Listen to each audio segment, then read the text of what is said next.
Está claro que queda pendiente en la cuenta de Donald Trump y él lo recuerda, lo recordó recientemente en el foro de Davos, que España se sume al resto de países a la hora de contribuir el 5% de su Producto Interior Bruto a defensa. Somos el único país que no se sumó a ese compromiso en la cumbre de La Haya. Y Trump lo recuerda. Y es algo que aquí, en la Casa Blanca, se sabe. Crecen las distancias entre la administración Trump y el gobierno de Pedro Sánchez precisamente por eso, por el gasto en la defensa. Pero yo creo que hay algo más ahí. Y es algo que llevo investigando aquí desde que Trump volvió al poder, que es cierto recelo creciente entre el establishment de inteligencia y de el equipo del presidente Trump sobre la cercanía percibida del gobierno de Sánchez y sus socios a China y a otros países no adversarios necesariamente, pero sí que no están en la órbita de Estados Unidos y de la OTAN. Y en el ejercicio de estas pesquisas, estas investigaciones, para los medios en los que trabajo, me he encontrado con resistencia por parte del gobierno español, a veces ataques directos, abiertos, completamente inaceptables en un Estado democrático.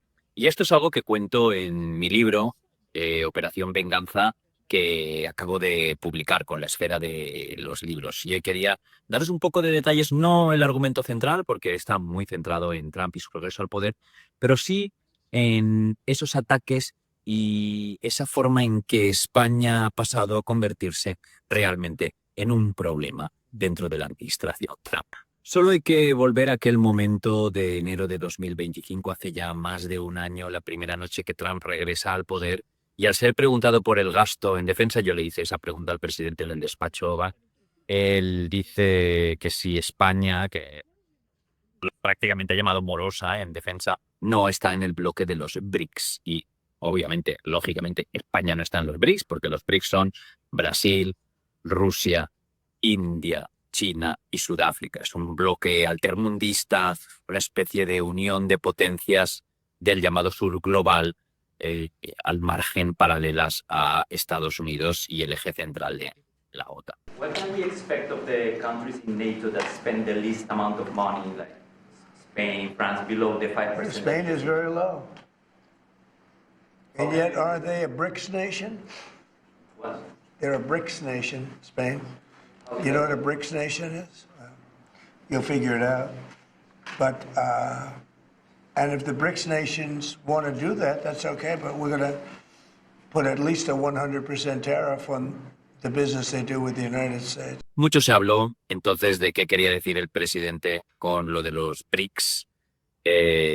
Hubo gente que pensó que se había equivocado, que sí pensó que la S de Sudáfrica quería decir Spain, de España.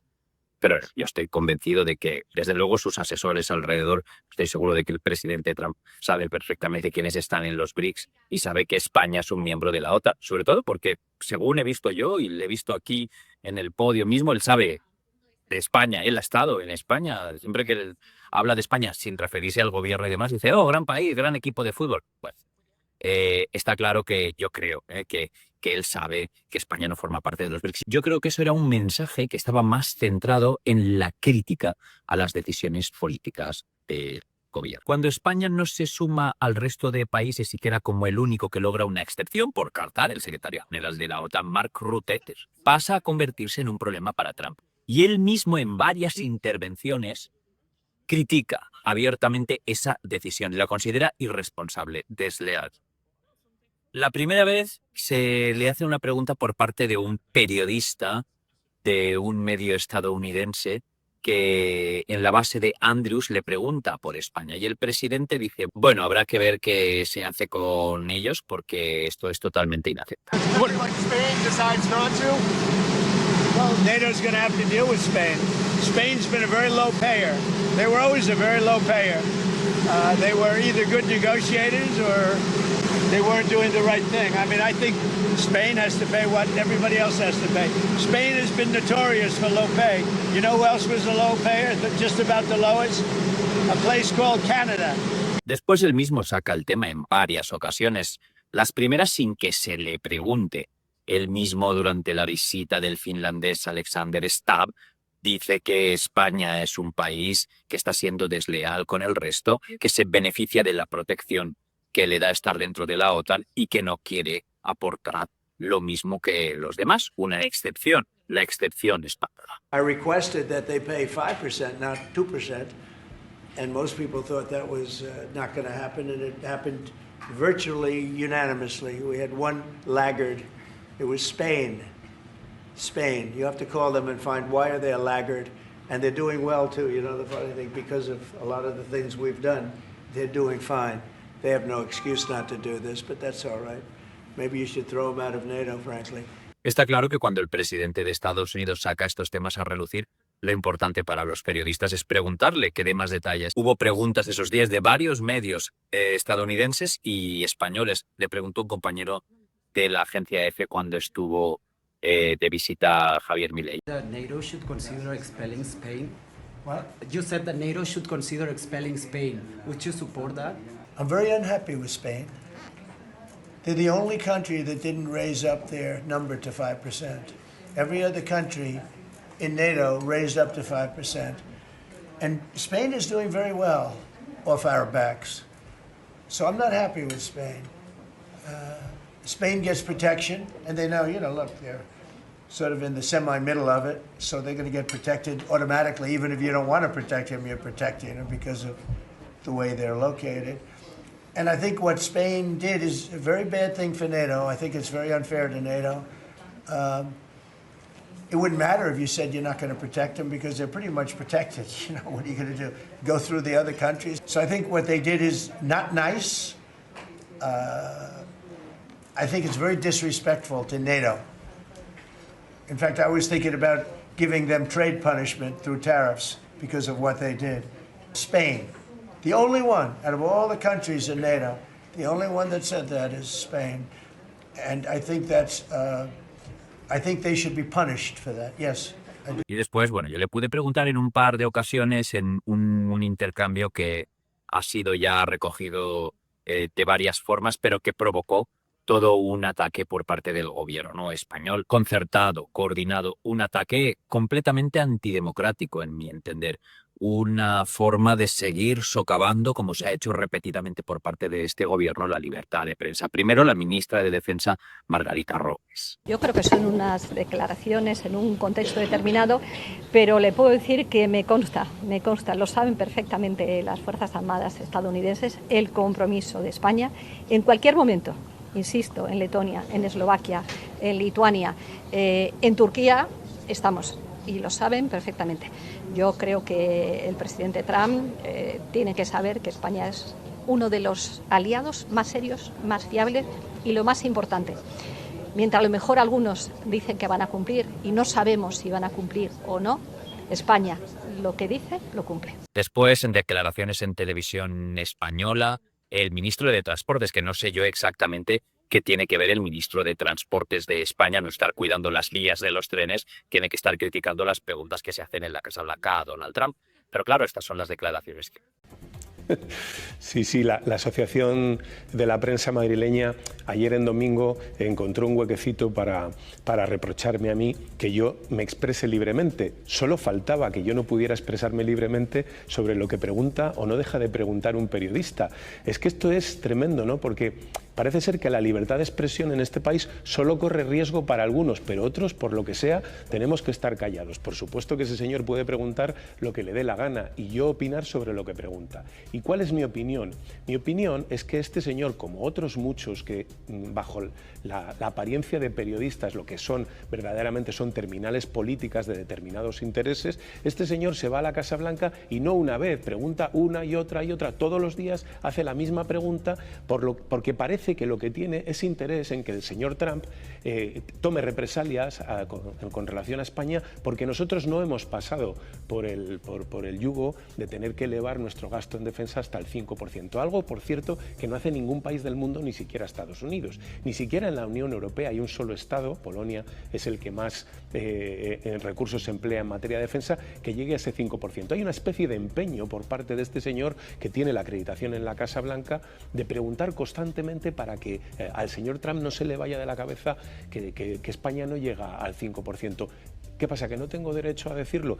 En fin, a mí me gustaría que la Asociación de la Prensa Madrileña fuera menos selectiva a la hora de defender la independencia y la libertad de los periodistas, porque hay en algunos casos en los que se da mucha prisa en reprochar que uno haga una crítica sobre determinada línea periodística y en otros guarda pues un clamoroso silencio. Todo esto lo recojo en el libro, junto con lo completamente inaceptable que es para un país intentar controlar las preguntas que se hacen. Luego, de forma incluso más extravagante, se sumaron periodistas, supuestos presuntos compañeros de profesión. No voy a decir yo que sean comisarios políticos, pero su conducta lo parece, que me acusaron de estar instigando críticas. Es una nota de un medio infame como es El Plural, al que se conoce por mentir, por haberse inventado que un juez tenía 2 carnés de identidad, se suma y publica una nota. Yo, lógicamente, pido una rectificación con esto.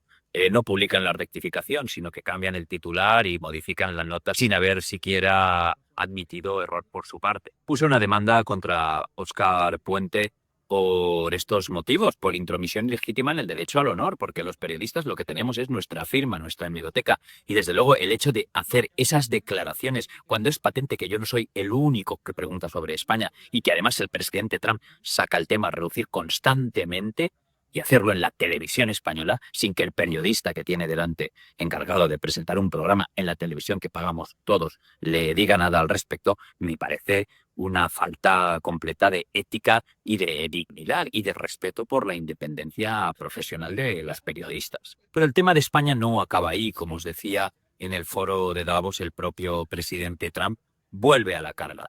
Oh, I think Spain's terrible what they've done. No, I do. They're the only country that won't pay the full up. They want to stay at 2%. I think it's terrible. And, you know, they're doing very well. The economy is very well.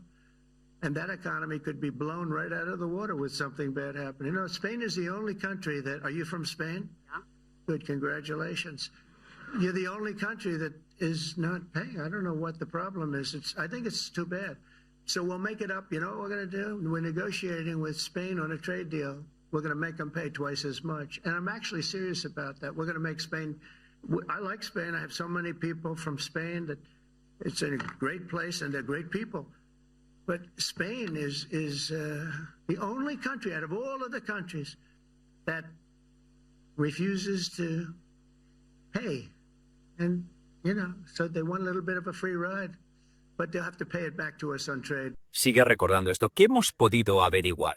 Trump considera, él es consciente de que España se beneficia de su posición estratégica. Para Estados Unidos tener bases en el sur de España es crucial, porque por ahí proyecta fuerza hacia África, porque de la base de Morón como de la base de Rota parten también, por ejemplo, aviones cisterna en los que se abastecen aquellos bombarderos que ejecutaron el ataque contra las instalaciones nucleares de Irán en junio de 2025. Es importante mantener su presencia. Además, España es la frontera ante África de la Alianza Atlántica, de la OTAN. Y Trump lo dice, lo ha dicho en varias ocasiones, su posición geográfica hace que la vayan a proteger sí o sí. Entonces se beneficia de eso. Y el interés político de la administración de Pedro Sánchez hace que se puedan permitir esto con el beneplácito, de momento, del secretario general de la OTAN, Mark Rutte. En el libro también recojo que cuando estuvo aquí Rutte yo le pude preguntar sobre las extensiones que había conseguido Pedro Sánchez.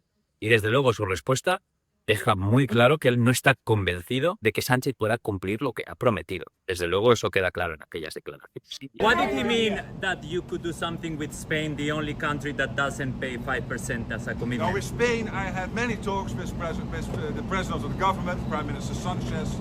We know each other very well. Spain has committed to deliver the capability targets. They're saying we can do it on a percentage lower than 3.5. I said, you cannot. Y claro, ¿cuál es la medida de esta insatisfacción? Pues que llega también al Capitolio. El embajador de Estados Unidos hoy en España, Benjamin León, testificó en el Capitolio antes de tomar posesión de su cargo, tras ser confirmado, Y en la Comisión de Exteriores del Senado fue muy claro. Le preguntó a un senador del Partido Republicano sobre la falta de compromiso militar de España y el embajador respondió de forma muy clara. Dejó patente que uno de los encargos es mejorar la contribución del gobierno español a la defensa mutua. After Mr. Pedro Sánchez committed in the meeting they had in France, I believe, to that all European nations, including Spain, would actually come up to the 5%. Only to now claim that they're only going to go to the 2%. I will work diligently with the government of Spain to make them understand that that's a huge mistake. Yo creo que es importante llegar hasta el fondo de qué está dispuesto a hacer Estados Unidos para que eso se cumpla. Porque tenemos, por un lado, a la OTAN o al secretario general de la OTAN diciendo que esta situación, esta excepción es insostenible, y a Trump insistiendo en que es intolerable que un país como España haga esto por un cálculo que aquí se considera político, es decir, por beneficio de Pedro Sánchez, por él mismo alzarse como antibelicista, opuesto a un rearme comunitario, cuando tenemos la guerra de Ucrania todavía abierta y todos los problemas de yihadismo que se están multiplicando en el norte de África. Pero bueno, está claro que se considera que España se está beneficiando de una situación que parece insostenible y yo creo que es importante para la sociedad española estar al tanto de cuáles son las próximas medidas que puede tomar el presidente Trump. Y yo creo que es importante que los periodistas estemos en primera fila para hacer ese tipo de preguntas. Todo esto lo cuento en el libro, además de qué difícil es seguir haciendo una labor como esta cuando tienes al gobierno encima del hombro intentando que te lo pienses dos veces antes de volver a hacer una pregunta. A mí eso ya me da lo mismo. A mí me echaron ya de la dirección adjunta del País en el año 2018 junto a otros compañeros después de que Pedro Sánchez abiertamente hubiera exigido cambios a grandes accionistas del diario. Así que me lo espero todo. Me espero conductas tipo Turquía por parte del gobierno de mi país, algo que no hubiera imaginado jamás. Pero bueno, está claro que para compañeros que puedan trabajar en medios públicos o que puedan ser más susceptibles a este tipo de presiones, serían situaciones completamente insostenibles. Esto es un poco lo que cuento en el libro Operación Venganza, además de muchas otras cosas que tienen que ver con el regreso de Donald Trump al poder, cómo es manejarse aquí, las dinámicas con otros periodistas para poder llegar a hacerle una pregunta. Espero que os resulte interesante.